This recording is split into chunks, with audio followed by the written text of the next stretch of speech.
Midday Squares makes over 135,000 bars per day. You've sold over 65 million bars. You're in over 10,000 stores. How do you do it? Stop thinking there's rules. I've had so many people tell me that Midday Squares is content at the beginning. It's a waste of time. And then I tell them, well, it's also raised us millions of dollars of capital investment. It's gotten us some of the biggest retail partners that we work with. How else are we supposed to get that? How do you do storytelling? Authenticity, evoke an emotion. Do you like the content you created? Today, the consumer chooses where they pay attention to. If you cannot get them to care, it doesn't matter how much money you have, it won't work. Did you have to experience the burnout? Yes, I had to. I did because I had to feel what it is to be forced to slow down.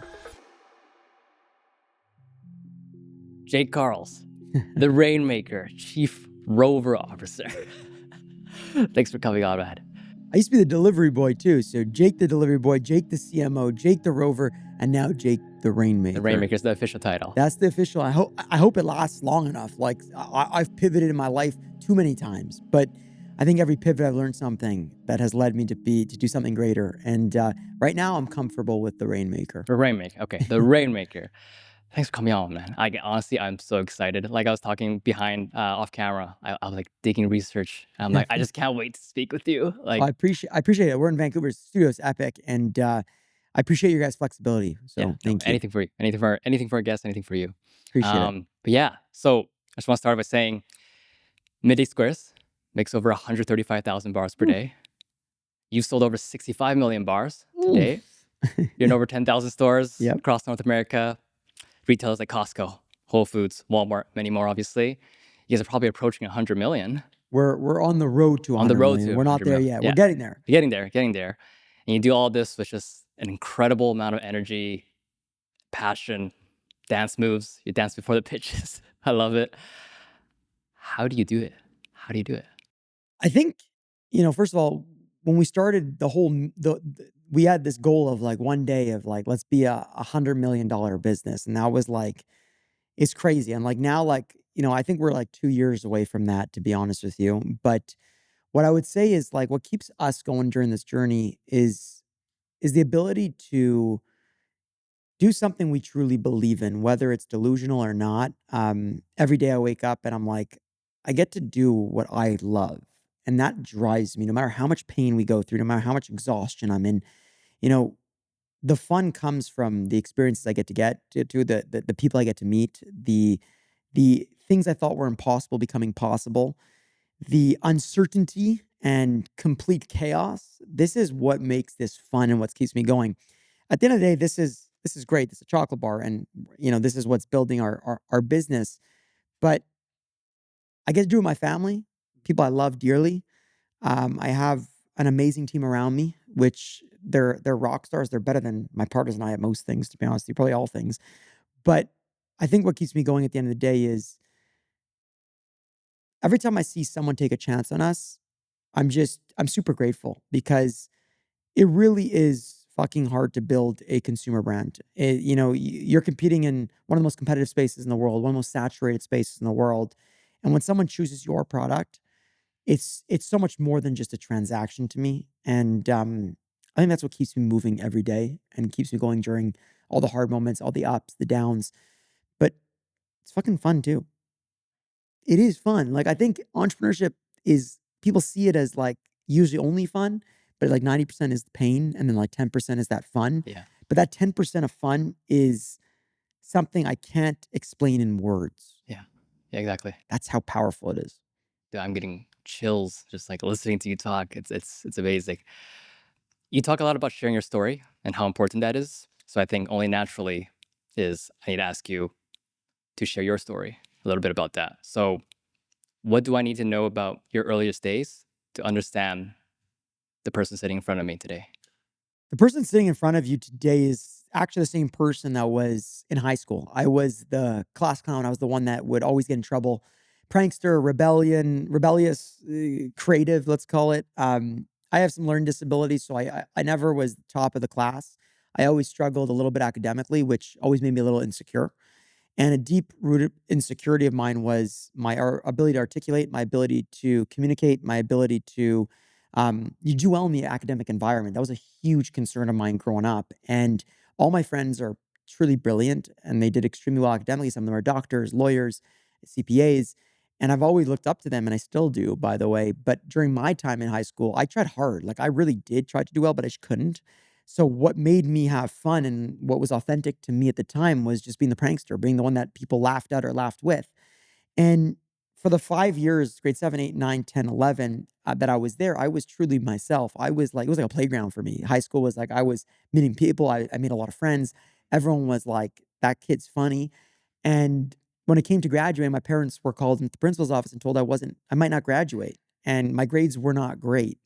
And in that moment, I felt like a failure. And in that moment, when I felt like a failure, I was watching my mother across the table and she was devastated. I think she was tearing up or even crying. And I felt like, wow, what did I do wrong? Like, she's so sad that I might move backwards in life when everyone else is moving forwards. And I decided to change. I decided to fit in. I said to myself, I made a promise that I was never going to be called the class clown again. I was never going to be called, the less smart person. And I got my shit together. I studied like my bum off. I just focused on academics. I tried to do extremely well. I gave my life to that. And there's nothing wrong with that, by the way. But I felt like I was playing it safe and I didn't want to be an outlier. I didn't want to be loud. I didn't want to be crazy, which I am today. Until 3rd year of university. I studied to be an actuary when I was there. I failed that miserably because it was hard, but I did it because of my insecurity. I did it to prove to people that I was smart in quotations. I wanted the external validation because all I cared about was that people knew me for someone else, not the person I was. And that's when in the 3rd year, as I was applying to jobs in investment banking and insurance and financial modeling, I'll never forget, I got rejected 36 times. And I was sitting on my parents' couch after I was like, yo, I just studied something or I studied my bum off to do something that I didn't even want to do. And I couldn't even get the job in that. So I felt like, again, a societal failure, but now I'm 21. And when I was 21, I looked at myself and I said, something's off. I don't even enjoy what I'm doing. I'm not loving what I'm doing. I don't have any passion for this. So who am I doing it for? And I'll never forget, I was flipping through the channels of Shark Tank. I saw this guy, flipping through the channels of TV, I saw Shark Tank. There was this guy, middle-aged, pitching his dream. He was so amped about his product and what he was building that in that moment, I looked at him, I was like mesmerized by like his energy, his ability to keep going no matter how hard it was for him. He had mortgages on his house, he could barely put food on the table, he had so much to lose, but he was happy. He was excited, he was purposeful. And in that moment, I said to myself, I need to be like him. And that's when I decided I was gonna be an entrepreneur. And I dropped the program there of I dropped out of being like everybody else. I got out of the fitting in and I said to myself, I don't even know what entrepreneurship is, but I'm gonna start a business. And that's what I did. I started a fitness boot camp, did extremely well, did that for 3 years, loved it. I was using storytelling during that moment to build the brand, did well, built a community around it, did it for 3 years, then closed it because I lost passion. And then I did a second business and failed miserably. I was a horrible CEO, horrible operator, but I was a great storyteller. And I built a brand around it, but I couldn't operate the business, so we lost a lot of money. And I closed that, went bankrupt. My ex-girlfriend broke up with me around the same time. I was completely depressed, completely lost. I was 25 and I didn't know what I was going to do with my life. I didn't even know what my skills were. And then my sister and brother-in-law approached me and they're like, yo, we got this crazy chocolate bar idea. We're going to try to build the next biggest afternoon snacking business. I looked at them like they're out of their minds because like who the hell needs another chocolate bar or another health bar? And they were so delusional and they're like, you're going to come in and be our storyteller. You're going to build the brand. You're great at that. And we're not great at that. We're great operators. You're a great storyteller. Let's have fun together. And in that moment, I realized that maybe my skill set is to make people feel something, to tell my story. And that's when I started to lean into my authenticity more. And I started to realize that Jake's mission in life is to go out there every day, make noise, spread good vibes, make people feel something, and show the world that you win by being you. And Midday Squares, as I joined it as the third founder, I got to live my mission every day. And I didn't have to do what I was bad at, CEO work or operational stuff. My partners were doing that. I was just doing my greatness, my superpower, which was sharing the story and making you feel connected to the brand. Wow. So that's where the storytelling That's came. exactly. That's where it came from. Did it just come naturally, your storytelling ability? Because I feel like that's everyone talks about like storytelling is so important, especially social media now. Was that just something innate in you? You just love to tell stories? I don't know. I think when I was a kid, again, I was scared. I was insecure in my academics, so I Yeah. actually wouldn't share stories. I wouldn't speak in front of people. I wouldn't speak at the dinner table in terms of the group. I would always shy away because I was scared of embarrassment or fear of judgment or fear of being made fun of. So I actually avoided communicating. But then when I started to realize that like storytelling is what connects all of us in the world, and if we're going to sell a product, consumer product, we need to stand out. And I realized that I was already doing the storytelling in my previous brands and it was Mhm. working. Yes. So what if I applied it now to a business that had operations, that had a great operators running it? All I had to do was just amplify the voice of what we were doing. And I realized it was came easy to me. It wasn't like It just hard. came It easy. was like I didn't have to think so much or put so much effort. It was more I was in flow. Like when I'm on a stage today and I go on a keynote, like this morning I gave a keynote Yeah, here in yeah, Vancouver. yeah. I was nervous before and then I got on stage and I was in such a flow state that my story was just so it was so smooth. It was so easy. There was no like it wasn't deep thinking. It was just I'm supposed to be here right now. I know what I want to say and it's just coming off my tongue and it's hitting at home to the people in the audience. And that's kind of what I realized about storytelling is it comes pretty natural, but it took me many years to uncover that skill set because I was so scared of it because of my deep insecurities from childhood. As you say you were insecure, which is and like a hard, not a great communicator, which I find hard to believe now, It's looking at funny, you I know. now. How did you overcome that? You said once you overcame that, then the storytelling came natural. But when you were, not there yet, how did you overcome it? Like, what did you realize about yourself? I was scared to write emails, man. Like I started this business and I was actually even scared to write an email. I was scared to communicate anything because I actually was nervous about my punctuation. I was nervous about I wasn't articulating properly. I wasn't getting my message across. I was unclear. I was like wobbly. So I would avoid it at all costs. And then one day I'll never forget. I was I I asked this university, I think it was Concordia University in Montreal. They had like an I don't know if it was like a committee or an event outside of the school. It was like a committee within the school student body that was doing like some sort of event. I asked them if we can come do a fireside chat or a panel, my partners and I. And I always knew I loved giving energy. That was always something. I was always the loud person. I was always the fun person. So that was something natural to me. But this was like one of like our earliest first talks in front of a decent sized crowd of students. And I went there and I brought out a boombox because I love making people dance. It's part of who I am. And my partners came and we had a moderator, and I wasn't even the lead communicator in that. I was just going to make people dance. That was my part. And then we were going to do a fireside chat, but I was so nervous.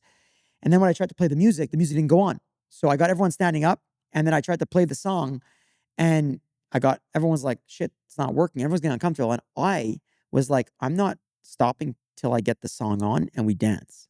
But my partners are like, maybe just cut it. Like, it's uncomfortable now. I said, no, no, no, we ain't cutting it. We're going a cappella. And they're like, what do you mean? I'm like, just follow my lead. So I said, three, two, one. And I started singing the song. And then everyone was cringed out. And then they started laughing. And then everyone started getting into it. And I felt in my zone. So then that was one moment I realized that I'm actually, I'm meant to be in front of crowds. I'm meant to tell my Mhm. story. I felt so good. I felt so energized. I energized them. And then we gave that fireside chat, and then I did another one, and then another one. And slowly, all these little forward steps in trying to share the story and trying to be out there, putting myself in zones of discomfort, especially in the communication sector, led to me becoming more confident, having more conviction, which then led me to taking bigger stages, led me taking more opportunities. And now that's led to, in this morning, being in front of a crowd of 1,500 people, giving an epic speech because now I know that this is part of who I am and this is part of my superpower. So I feel good when I'm there. But it took many, many years, man, to Yeah, overcome this right. fear. And the only way you do it is by consistently putting yourself in zones of discomfort, little baby steps each day and trying to improve. And improving could be reading more. Improving can be speaking at your dinner table with my wife or like with my family and just trying. Because if you don't try, you don't know. And momentum is one of humans' greatest forces. Use momentum, which is simply just movement in a direction consistently, and it starts to exponentially increase over time. On the topic of storytelling, I want to dive deep into it because I'm always trying to improve, speak improvement, improve as a storyteller. Since you're so good at storytelling, what's the key to telling great stories? How do you do storytelling? Two things. So, well, before I even give you the two examples, the two things, I'm not an expert. I'm just someone that's doing it and having fun with it and learning as I go. So, given that, this is what I've learned. Number one, when you tell a story, the most important thing I believe is you truly being authentic.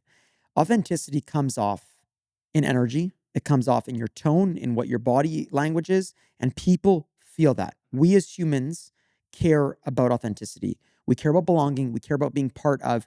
We care about seeing people being themselves. You don't have to. It's very easy to tell when someone's inauthentic, and there's a lot of True. content or people claiming to storytell, but it's inauthentic, so it doesn't work. Right. Second, once you understand that you're going to be authentic, the second most important thing is evoke an emotion. When you create content or you're going to share a story, in order for it to be somewhat successful or have the minimal success, it needs to evoke an emotion, whether it's anger, fear, sadness, happiness, aspiration. Think like that. And then third, which is an extra bonus, when you watch the story after, do you even like it is an important thing. Because if you like it, then somebody else out there in the world will appreciate it as well. At least one person. If you don't like it, there's a chance that no one will like it. Or there's a chance that someone will like it. But if you don't like your own content, then is it really authentic that you're showing it?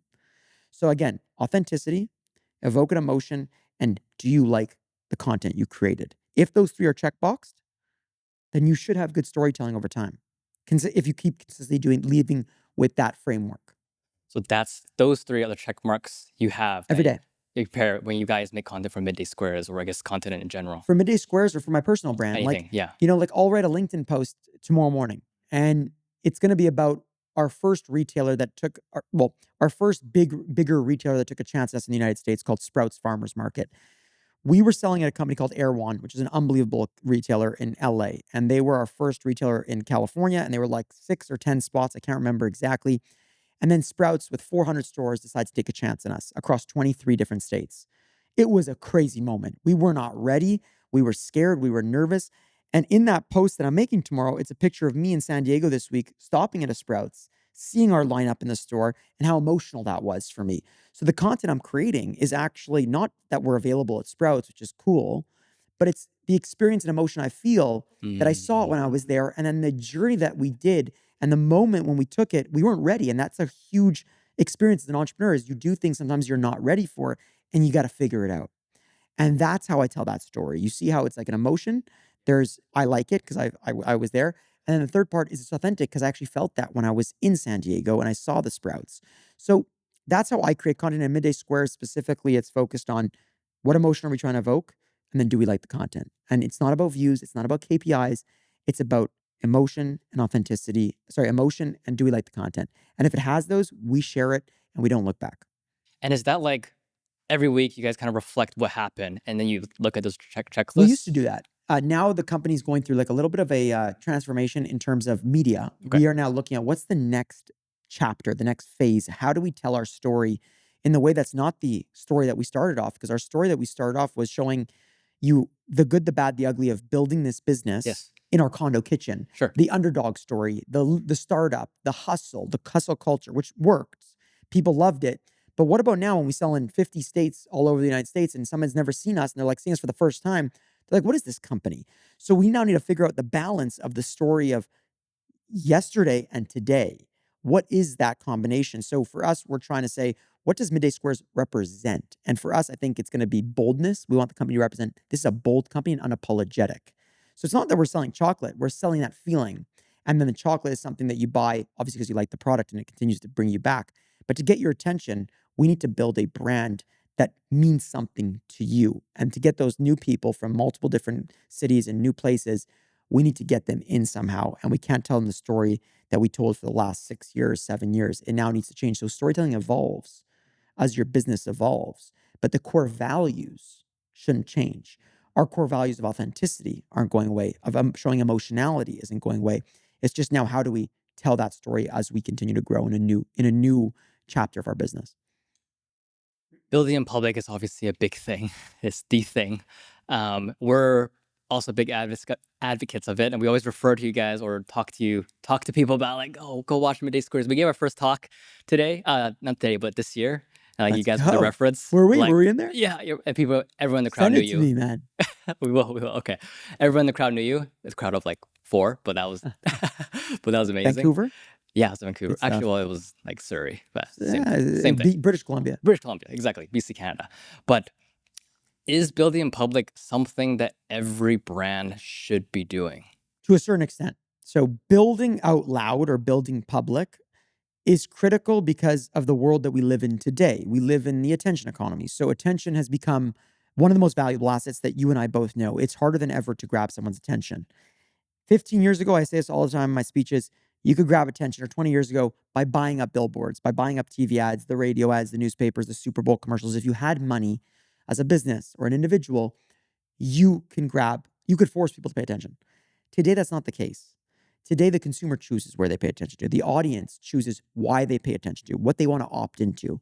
If you cannot get them to care or to want to opt into your content, it doesn't matter how much money you have to pay for the amplification. It won't work.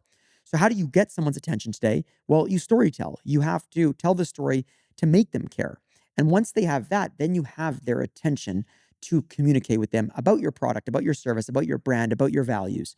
But in order for them to care, at least they have to relate. And the way to do that is to tell stories. And I think that at the end of the day, a creator in their home that has $15 to spend on I don't know what it is. If they have $15 compared to an organization that has a $10 million marketing budget, they're actually on the same level playing field, more or less, because the creator can create content that can go viral because it's relatable and it means something. And they can go spend, the other company can go spend the 10 million to get that content. So for the first time in history, I believe people are all on the same level playing field. So whoever's the best storyteller or the most authentic is going to win that game of attention. And I think that that's probably the most critical thing in today's world is grabbing and keeping attention. I 100% agree. I'm trying to think of when other people say like the other side of the argument is like, I don't want to show myself and be vulnerable, Yep. and I'm afraid of what people are gonna say about Fair. me, and like I don't want to show everything. What's kind of like your, I guess, thought process to that? Well, building out loud allows you to get attention. So that's what I was getting at before is that the storytelling I meant by building out Yes. loud, Yeah. and Yeah. For sure. just like, reversing those together, Yeah.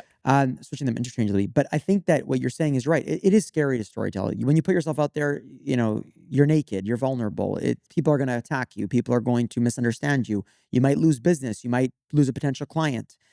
People might be turned off by you or your business. And that's the risk. But I believe if you're telling a story that's real and authentic and that matters to people, I think that it will be more that love you than don't like you. Now, competitors will watch you, they'll take your information, they might use it against you, they might do other stuff. But at the end of the day, isn't it better that way than to not have anyone care about you and not anyone see any of your stuff? So it doesn't matter how good your product is if no one knows, you can't win. And in today's world where people are scrolling like this all day, you need to be able to get them. The only way to get them, I believe, is build out loud. You don't need to do it like Midday Squares does it. Midday Squares, we show therapy, we show breakdowns, we show milestones, we show you everything. That's a lot. It's very tiresome. It's very exhausting on us. It's emotional. It's draining. And it's, aside from running a business, you're also running a media company. So it's two. I don't say you need to do that. But what I would say to you is you need to still tell your story. In a world of AI and a world where attention is so critical, and AI where there's a lot of optimization and machine learning and all this stuff, an unfair advantage, in my opinion, is content that's humanized because it's different. It's not common as much anymore. So I would say to you, like, during this era, like, knowing all these things, why would you not build out loud? What's there to lose? Someone's going to troll you. Someone's going to stop buying your product. Someone's going to do this. If that's why you lose your business, for you being authentic and sharing your story, then this business shouldn't exist. No offense. Mm, And some might have anomalies that it should exist and all that stuff. And I get it. And the kudos to those people. But I think that if you're a great storyteller and you can get out there and build out loud, you're at an unfair advantage because some of the larger businesses can't figure out that. They're struggling to figure out that because the world has changed and it will continue to change. So you might as well ride the wave that we're currently in. And building out loud is part of that wave in terms of brands that are exploding. They're yeah. exploding. So someone's listening to this. They're like, okay, Jake, I'll build in public. Listen to you. Is it literally just like pull out my phone? Here's what I'm building today, and they're just posting it, or is there like if you're like, oh, what's the strategy here? Where's the overthinking? I think know what your why is for yourself Mm, individually, and then also know the why of your business. Once you know those two things, which I think you should spend a significant amount of time of your life figuring out, and it will be a lifelong learning, by the way. Your personal why will always be a lifelong learning, but you'll get closer and closer to that outcome, right? Like you never get there. The moral of the story is you never get there. The beauty is the process of getting there. So once you have those two things in going, then you create content around that. And I'm not saying you have to show therapy sessions. That's authentic to yeah. us. But find out what is authentic to your business, what's authentic to you, and start sharing bits and pieces of it. If you wanna share your coffee in the morning because 'cause you're having morning thoughts and it talks about the business, share it. What's there to lose? Again, you turn someone off? There's 7+ billion people in the world. There's a ton of people out there ready to rock with your product. You don't even know. They don't even know you yet, but they're excited to see you actually in your morning coffee because it's truly who you are. You get your pajamas, it fires you up. You wanna share that? Stop thinking there's rules. The rules are only in the world is follow the law in life, be kind. Those are the two biggest rules. And the third one, undisputable, is be yourself. And if you do those, then who's to tell you your content's shit or your content's bad or your building out loud strategy doesn't work? I've had so many people tell me that Midday Squares' content at the beginning, even now, is a fad. It's a waste of time. You're never gonna do anything. And then I tell them, well, it's also raised us millions of dollars of capital investment. It's gotten us some of the biggest retail partners that we work with. It's gotten us in the media in tons of publications across North America. How else were we supposed to get that? Our story, building out loud, connected with those people to buy in and believe in what we're doing. Without that, I wouldn't probably be here with you today. I wouldn't have been at my keynote this morning. My keynote was about storytelling to real estate realtors across British Columbia. You need to build out loud. I don't care what you're doing. I don't care if it's a chocolate bar company. I don't care if you're unemployed. I don't care if you're in a corporate culture in a world right now. None of them are better than anything. No one's better than another. An entrepreneur is not better than an entrepreneur, not better than someone that works 9 to 5 or corporate or unemployed. No one's better. But what we all can do is we can tell our story to make people care and be part of our tribe, part of our community.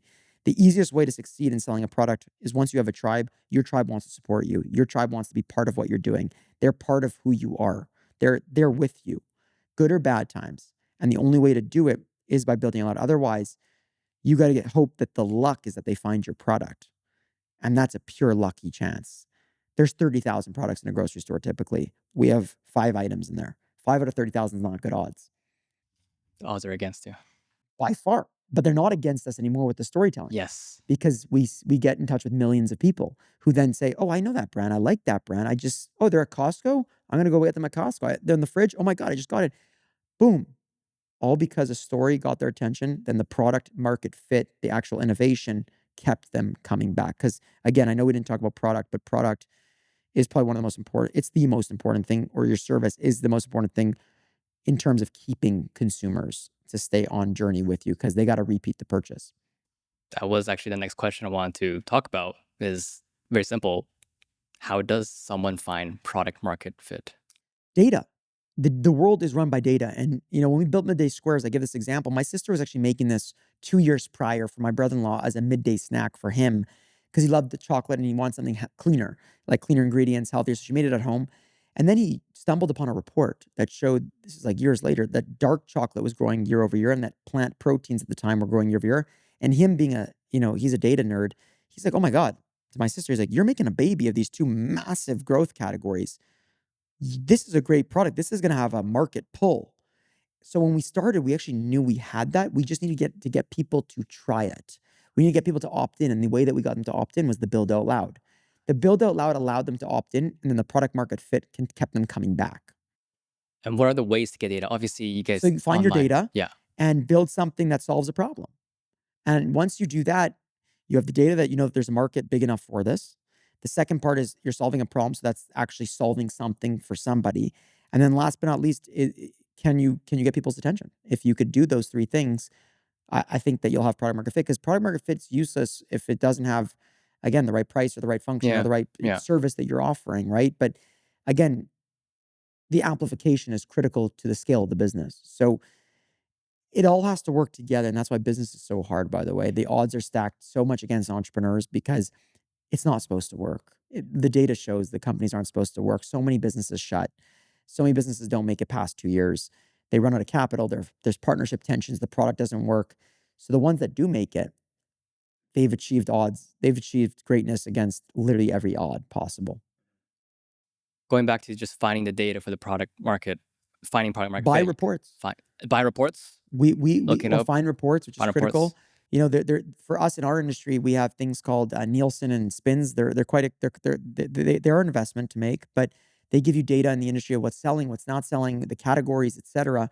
That's number one. Number two is survey people around you, like your friends, your family, the people you went to college with. Like, just don't be shy to ask for honest feedback. And the most important thing is when you're doing it is to ask for them to be true, not to be nice to you, and to have that proper communication where it's like, do you hate this product? Yeah, Why? be Do you love honest. it? Yeah. Why? And the why is critical too. And then you aggregate the data. So we early on we gave it to friends, family, acquaintances, colleagues, everyone that we could give it to. We gave the product to, and we got the feedback. Then we iterated, but we also aligned that with the data that we were seeing in the reports. So we combined that, and that's what led to the greatness or the magic. As your role as a rainmaker, right? That's why you're here on this podcast. That's why you gave keynotes. And I heard on a podcast you're on like another podcast. You're on over like 100 flights Oh, or something. That's just your life. You're telling people's stories, telling your story, sharing your brand, sharing Midday Squares brand. But I'm curious, is like, is there a point that you're so out there now? Are you kind of paying attention? Do you have to pay attention to what you say? Do you have to be careful of that now? so my job as a rainmaker of the business is to make friends with people around the world that can become added value to our organization. So whether it be in retail, whether it be in media, whether it be in finance, whether it be new team members, I travel to consistently bring people to our ecosystem. So I make friends with them, I meet with them, and then I also am in charge of making noise. So doing things like what we're doing right now, communicating our story, getting people to feel part of our community and building. So it requires a lot of physical movement. So you're right. I travel. I live in hotels, on airplanes, in airports, in hotel food. It's not the most glory. It's not the most glorified lifestyle. Yes, I get to see cool cities and meet really interesting folks, but I'm exhausted. I have a wife. She's not always with me when I travel. I'm home. I'm not home that often. When I'm home, I'm like wired through my brain because I've been through so much performative stuff that I got to take a step back. Um, but my role is critical because when my team needs an investment, I have a Rolodex of people that I'm friends with that were ready to rock. Or when my team needs to get into a certain retailer, I've met with three of the buyers in different categories that are now friends with us. Or when we need a publication, a media publication, I can call up some of the journalists that I've communicated with and say, hey, I have a story for you. And it leads to our message getting across. So the Rainmaker role is critical into the success. Now, I'm taking up more stages. I'm getting more views. Yeah, I'm always out there with people I don't know sometimes. And yes, what I say matters because it can be used potentially against me. It could be used against the organization. So what I've learned is, and this is unfortunately, the word is just, I think I'm an optimist, but this is a little bit more pessimistic, is I just act as if everything's always being recorded. And what I mean by that is just, what I wouldn't want to be said. Again, I try to avoid at all costs, but mm, I'm not fearful. I always promised that one day I'd put up a website called www.jkarls.com one day, and it would have all the things I've done in my life that people can rip me apart for, nude pictures, whatever it is. And okay. that way, that's true liberation. That's true freedom because someone shouldn't be able to take you down if you're a good person, or someone should be able to use something against you or misread what you're saying or misunderstand what you're saying if you're truly living as a good person and you're kind and you follow the law and you do these things. So for me, like, I'm getting closer to that where I feel more confident and more conviction, and at the end of the day less fearful of like worrying about what I I say. see. But yeah, I do for sure. I'm not there yet. I'm working on that, but I for sure worry. Sometimes I I say something that could be misinterpreted, or I'll swear on something where I shouldn't be swearing, and somebody gets mad. So yeah, I'm careful, but I'm also true to myself first. So I'm not gonna change who I am. Yeah, that's kind of what I'm wondering I because can't you because have I to would be feel sick to my authentic. stomach Yeah. when I'm on a stage. I just told my partners today, it feels so fun because it's so real. If I wasn't telling the truth and if I was trying to like just avoid things and, being very surface level or this, it wouldn't be as fun because it would be more of a chore to check on what I'm saying. So I would say that I'm like getting better and better at this. But when I first started, I was petrified. Like, because again, someone could take this podcast, which we're not even talking about things that are like, and just say like, oh, they said this, and like I don't like them for that. But at the end of the day, you shouldn't look at fear to avoid. You should look at to propel you forward. And that's what I do now. I used to use it to avoid. Now it's used to propel me forward in life, whether it's storytelling, whether it's building out loud, whether it's conversations, whether it's in a room with people. But again, I still act as if I'm always being recorded. because knowing that it still keeps me a little cautious, just a little bit.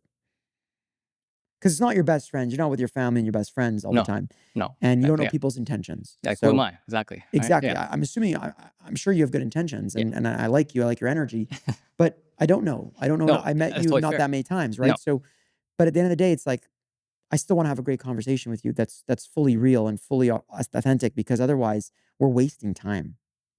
So it's just my advice to people is just you're always being recorded, but always so be yourself unapologetically. It's kind of like an oxymoron, but I've balanced it well. Speaking of balance, in another topic, we talked a little bit off camera as we were walking here, and you mentioned it, how you're so tired doing all this, but you love it. You love it, but you're starting to tone it down. You said, is what does that look like? Is this the year where you're starting to tone down, or is that like near in the future? So I've sacrificed a lot of my life, friends, events, many things. Even at one point, my relationship was going through a rocky phase with my wife because I wasn't communicating. I was exhausted when I got home. I couldn't even give her the love and attention that every husband or wife should always give to their partner. It's the love of your life. It's your best friend. It's your companion. And I was coming home at red eyes, exhausted. I couldn't talk. I was always giving energy, and I needed to just recuperate, and I couldn't even give her the energy that she deserves. So I asked myself some deep questions like, when is it enough? Is a big question. And how do I put my health first? How do I put my family first? And how do I still keep the business thriving? And I'm working on that. And, there's no perfect balance. I don't believe there is a balance, but I believe that I'm addicted to building this business. I find it incredible. The things I get to do, it's something that's I can't explain. I can't explain it in words. It's just this feeling that I can't explain. It's not something I could buy or replicate. So I just live it. But I've learned to make priorities in my life for my wife, for my family, for my friends, and for my health. And those things are now becoming part of my forefront in my life because I want longevity. I want to be energized when I'm 60, 70, 80 years old. I don't want to be broken. I don't want to have stress and anxiety, fight or flight all the time.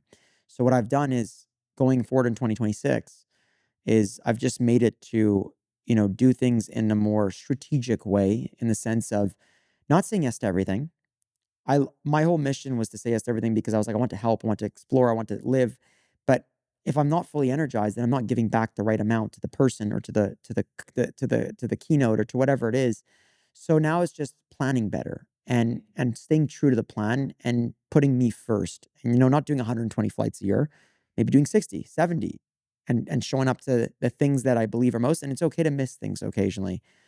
But the truth is, I still show up. It's one of my core values. And why I show up all the time, or try as much as I can, is because serendipity is something you cannot buy.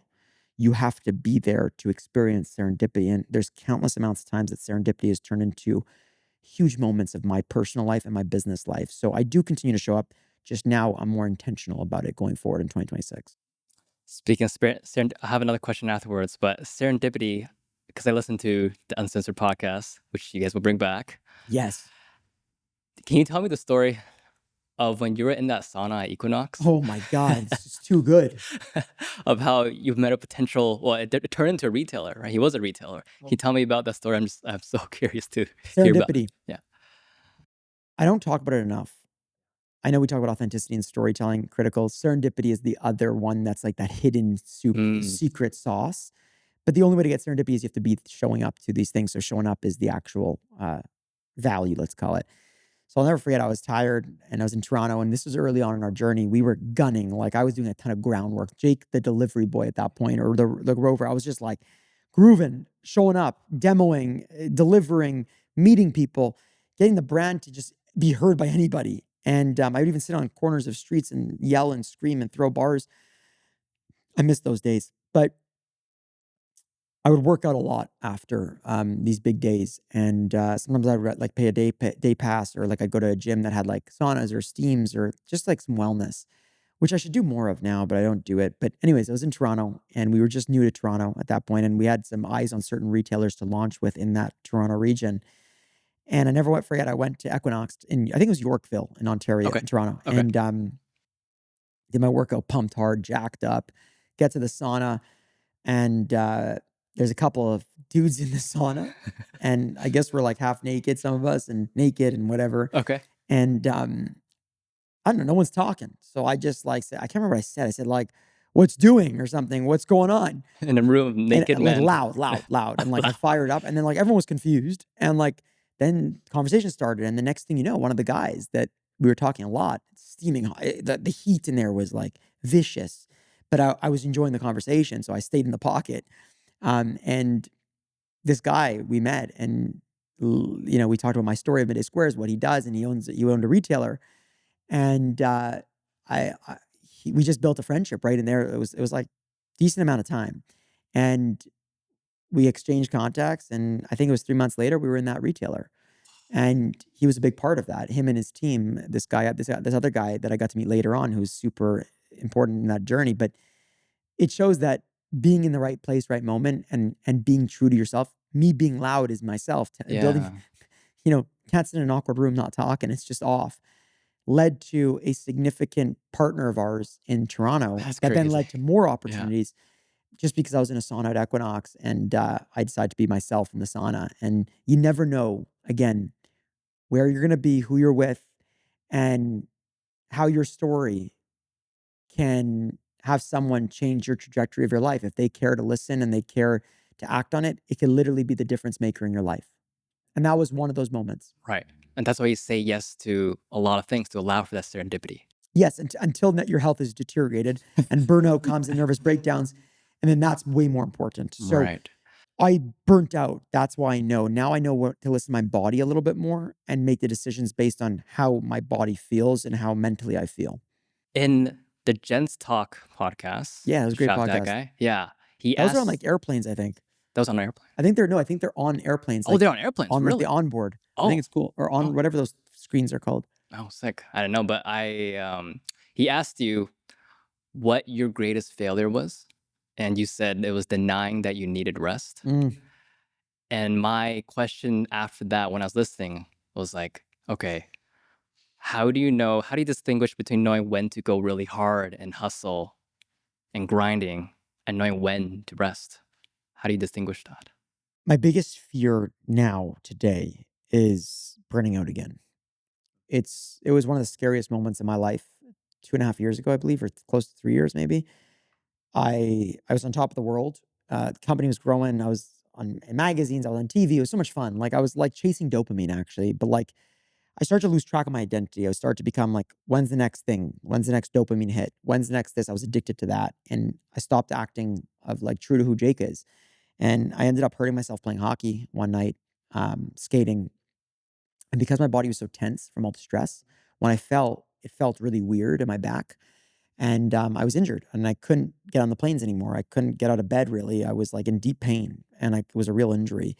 And I went down this negative spiral of like, who is Jake if I can't get on the planes and do these things, and like can't dance, I can't make noise. And I started going down this spiral and spiral. And then I thought I had all kinds of, illnesses. Like I started to become obsessed with my health, and I started to feel like blurred vision, electric shocks going in my body. I couldn't walk. There was all these crazy things. And it was a burnout. It was a collapse. And I take 40 plus days off of work. Didn't want to get out of bed. I was rude to everyone around me. I hated my life. Even though the business was crushing it. And I lost track of who I was. I actually didn't know I had no control. It was the scariest thing. And then I worked for the year to get back up with therapy. I did hypnosis. I did osteos. I did everything you could imagine. I read. And I slowly started to improve. And none of this is medical advice to anybody, but it worked for me.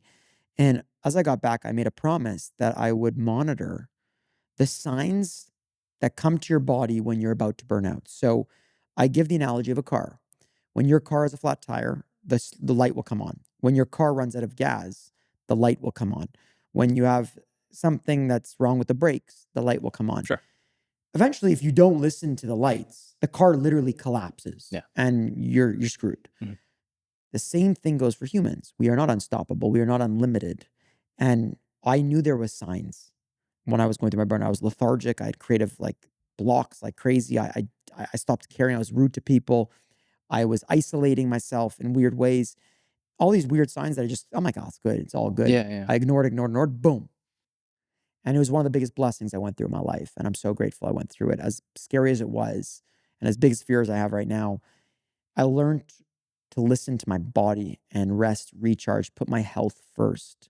And I can't tell you how many people have gone through burnout. I know that some were a day, some was 6 months, some was 2 years, some they're still going through it. It will affect it affects anyone that is in that moment, and you don't know how long it will affect you. And I think that that's the scary part.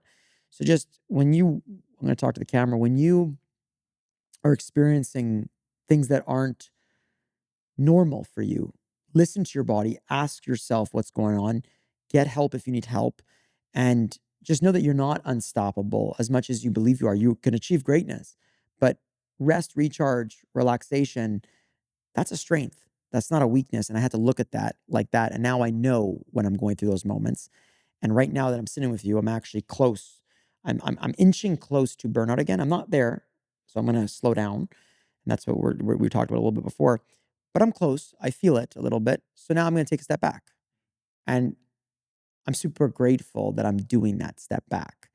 As I get home on Sunday, it's I think today's a Wednesday? Wednesday, Wednesday? Tuesday. Tuesday? I get home No, Saturday.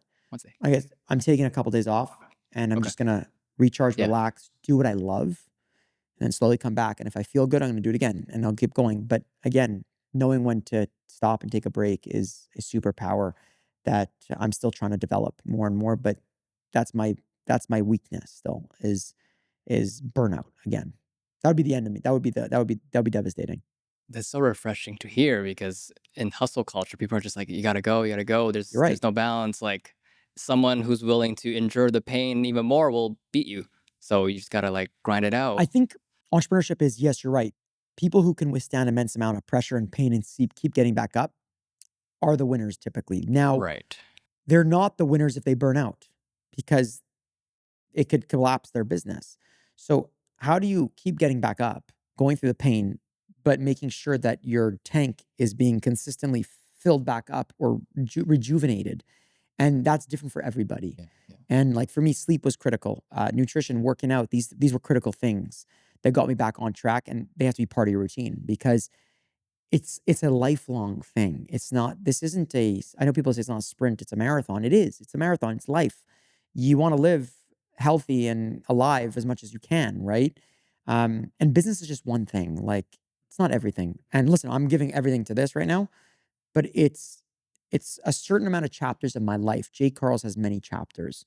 Midday Squares might be a significant amount, but it's not the whole book. And once you know that, I think professional athletes go through this a lot. Once you know that, you become way more empowered. Did you have to experience the burnout? Yes, I had to personally. Not everyone has to.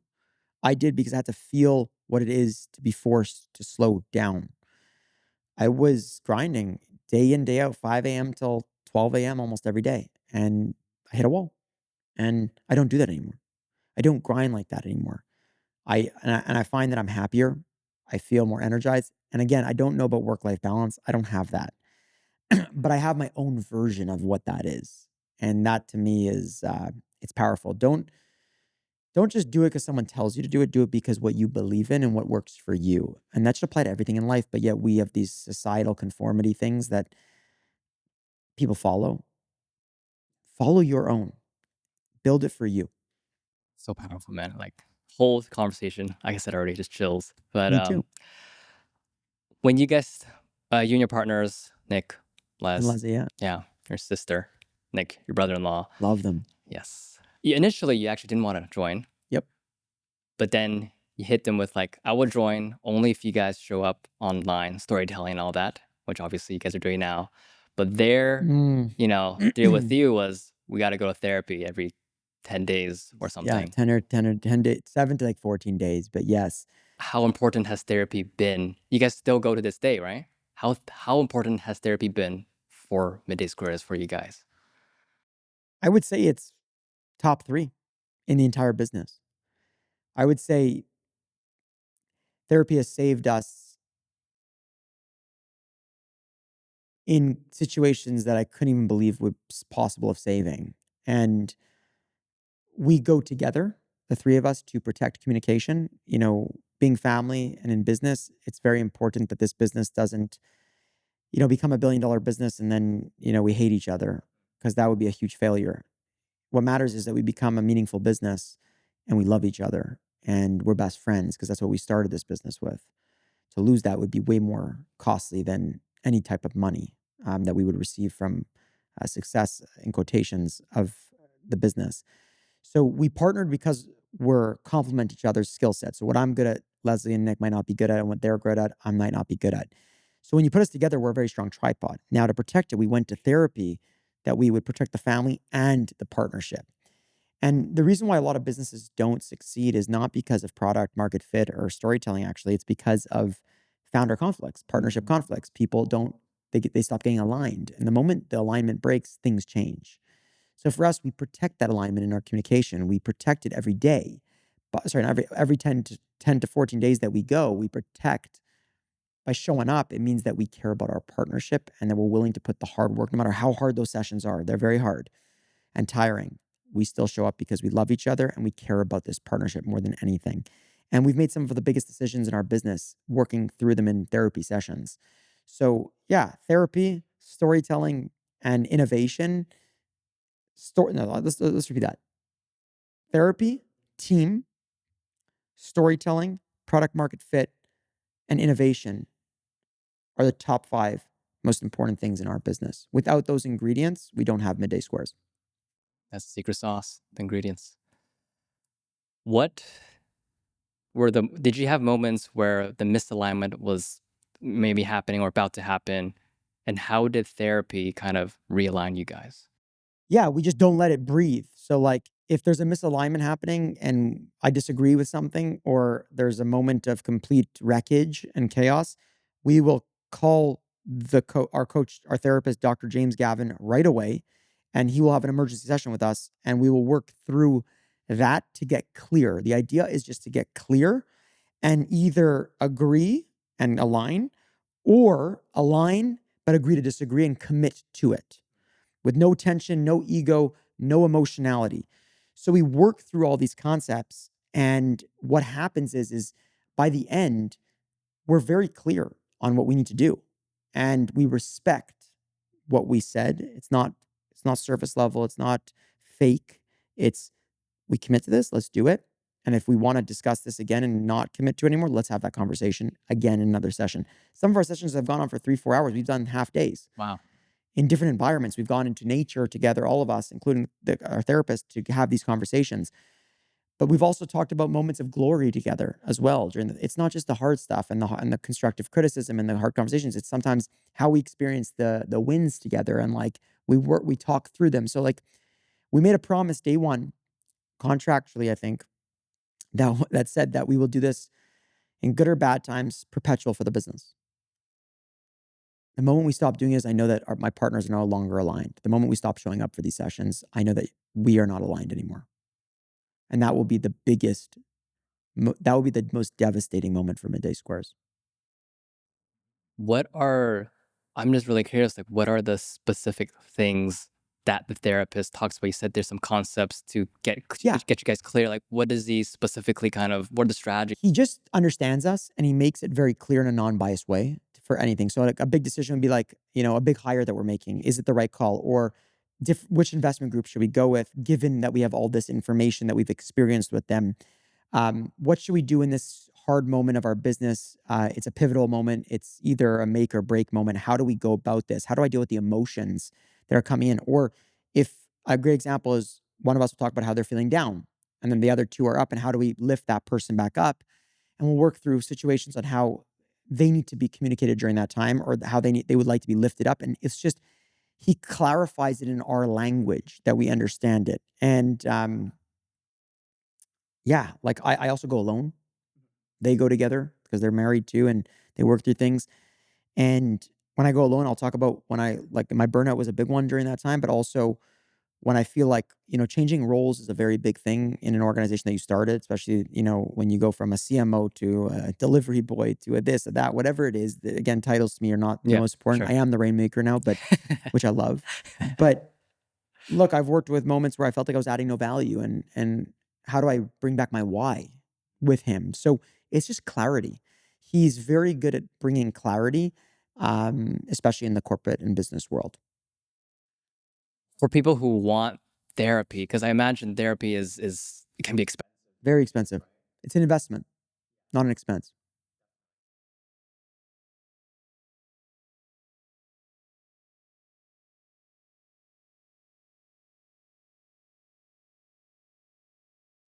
There's some amazing content on social media today where you have people talking about things that you might be going through in your life that are very relatable. Find your people. It's relatively free to do that on social media because you have to just have internet, obviously, and a device, which costs money. But I'm a huge advocate for therapy and mental health on that aspect, and I believe it's worth the investment if you can. If you can, it's probably worth bigger investment than a lot of other things.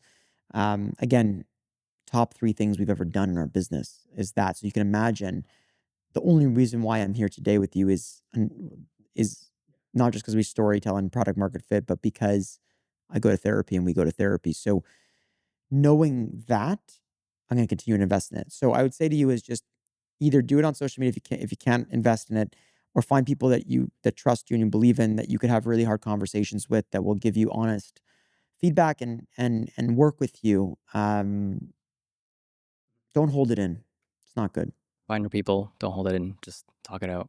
Yeah, and read books. There's some amazing books out there that talk about a lot of things that you probably go through. History repeats itself consistently a lot of the time. So if you just read the books, you could literally get your mind into some of the greatest minds of the world. If I ask you your favorite books, what comes to mind? I did like Shoe Dog, which was about Yes. Phil Knight. That was I one of love my Shoe Dog. books. But Yeah. there's this book, Buy Your Yellow Tuxedo, I think. Buy Yellow Tuxedo. Okay. Yeah, by Jesse. He owns the Savannah Bananas. Okay. This guy built an incredible business, took baseball and made it entertaining, in my opinion. And just fascinating way of hospitality and how to build fans. And every business can use that. So those are some of two of my favorite books. But again, I got into his brain. I was able to understand how he, during his business, how he did things and like how he thinks. So then I applied that to my life in my own way, right? But I felt like he's a friend of mine. I don't know him. If he's listening to this, let's connect. But I'm a friend of his because I've read his books, I've read his posts, and I enjoy him a lot. Me too. I feel like I know you. I listen to Let's all your go. podcasts. I watch Let's your LinkedIn go. posts. It's crazy. Like Don't stop. the parasocial relationship is Now we're amazing. But together now I know, and now I'm meeting you. physically. It's amazing. Vancouver, British Columbia. Let's go, Yeah, baby. Vancouver shout out. You mentioned that it's important to enjoy the process because that's what it is. It's the journey. And I hear that a lot. And I feel like we're trying to build our video agency right now, and we're definitely in that process right now, but we kind of forget to maybe like appreciate it, and we just want to get to the other side. When someone's in that journey and process, how do you what advice do you have for them to like tell them like you're in it. This is what it's for. Like enjoy this moment because once you get over it, you're gonna miss this. Yeah, and I'm guilty of it. A long period of time, I was always just waiting for the outcome, the ending, and they kind of burnt me out, to be honest with you. And the beauty of entrepreneurship and building something is the hardship, is the thing that no one's doing. It's the impossible, and as painful as it is, showing up every day is a choice. And once you know it's a choice that you get to make every day, you can go quit today. You could close the business, and you could go. Yes, there'll be consequences, but you can do that. And once you realize that, that's where the juice is. The fun is not the end, man. The fun is the hardships and the moments of beating the odds, of getting smacked down, and you have to get back up and have the courage. That's what defines you as a character. It's the millions of experiences you have. The middle is not hot. It's not the billboard and magazines that you're in. No, the middle is making sure you're surviving through this journey. And it's a privilege to go through that. It's a privilege to be on that hard moment or that middle moment because not everyone does it. So Yeah. frame it like that in your mind. It's a privilege to be It's going through it, to be suffering. Yes, but suffering while making sure you mentally and physically are healthy. Yes, right. If you do that, I pain is part of the game, and you just gotta know your barometer, and that's the truth. And introspection is critical throughout this journey, and knowing your limits is critical and not passing those. But again, trust in the process is where there's never an outcome. It can't. There actually isn't an outcome. Somebody might say selling, a number of your business and selling it at a certain number. That's bullshit. Life is a continuous like challenge. It is, and it's got beauty and it's got ugliness, and it's all part of the game. In the end, it's all beautiful because you learn something from those hard moments. You become more equipped for something else. And for those great moments, they're great. They're glory. They're emotional. They're dopamine. But stop focusing on the end. Focus on where your 2 feet are every day of your life. You don't have tomorrow. It's not guaranteed. That was a lot of stuff that I want to talk about. All right, Jake, looking ahead, what's next for Midday Squares? What's next for Jake? Well, for Midday Squares, I know you guys are trying to get into Costco USA. It'll be huge. That's going to happen, obviously. Yeah. Getting onto planes. Yeah. Yep. What's the future of MDS?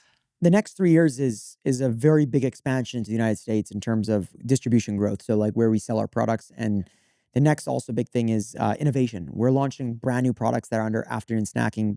Our first product line is like dark chocolate with protein and fiber. Our next lines are going to be really cool indulgent snacks that don't have chocolate. So the company's now moving to midday snacking company. So we are becoming a platform of afternoon snacks in the better for you indulgence. So this is an exciting part. And then the third part is we're trying to figure out our new media strategy. What's our story to tell? And it's going to be big. It's going to be loud. It's going to be wild, but it's going to be different. And it's a risk. It's nerve wracking, but the road to 100 million is close.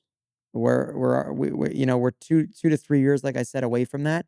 And then what's after that, I don't know. But all I could tell you is we're going to continue to show up every day with 150% until it's not fun anymore. And right now it's still fucking fun. And I hope one day Midday Squares can be known in every country in the world. That's a dream. Not sure if it will happen, but that's like a distant dream where I see a little light that it's possible. So that's the future. What's the future for Jake? The future for Jake, I think, is to really inspire more entrepreneurship, is to inspire people to take the risks in their lives. The next generation specifically is to build their own businesses, lean into who they are. And if I could be part of an ecosystem that's created to pump that up, to inspire, to fire that fire under their asses, then I've done my job. That's really what I care most about in my life. Because a country without innovation and without entrepreneurship, or a very big decline in it, is in trouble. So my goal is to encourage more Canadians to be entrepreneurs and to support each other as we go along this journey. And take fucking risks.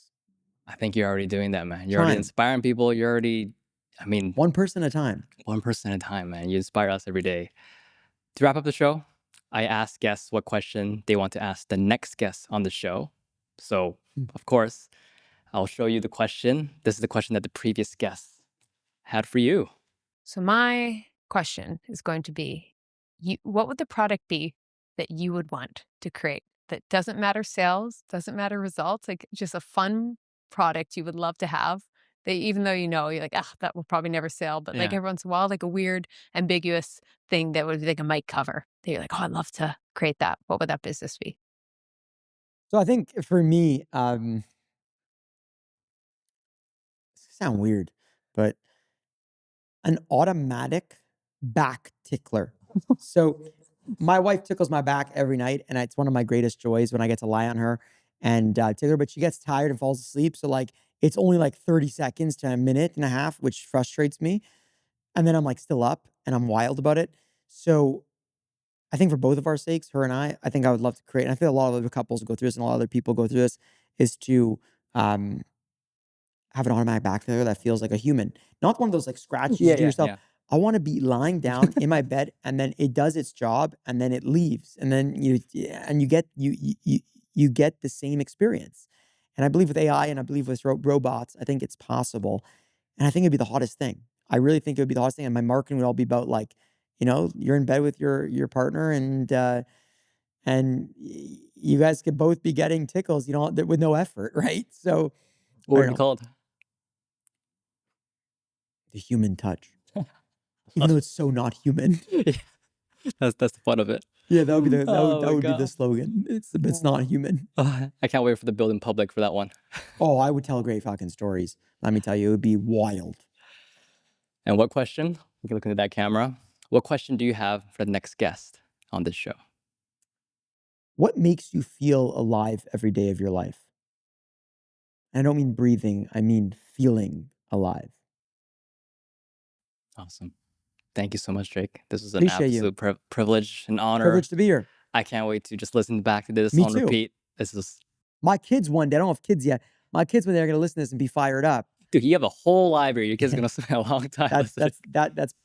that's another reason why I do a lot of them is I want to be able to show my kids one day who I was or who I am in certain moments in my life, and they can see it, especially with technology today, and they could see it and they could experience it, and it's like wisdom, and it's like they're watching this, and we're living through that era where you have there's tons of things like this that are possible to show that. So I want to have as much in a library as possible so they could see how I was along this journey, and I don't have to explain it to them. They could just watch it in their own time. They could show their friends. They could do this stuff. So that's in a very far future. I don't have kids yet. God willing, I will one day, but that would be cool. Thank you so much, Drake. Let's go, baby. Thanks for listening, guys. If you want more content like this, the easiest thing to make that happen is to obviously support the show by clicking the follow button or subscribing if you're watching on YouTube, making sure to like and comment, because the bigger the show gets, the bigger the guest gets, and the more value that you get. Another way, if you want to support us, is we're a content agency. We create content, we strategize content for a lot of brands and business owners. So if you're interested in that, make sure to go to the description or go to our website, famositymedia.ca, and just check out our stuff there. If you don't need any content help, but you know someone that needs content help, please feel free to refer them to us. We would greatly appreciate it. With that, I'll see you in the next episode.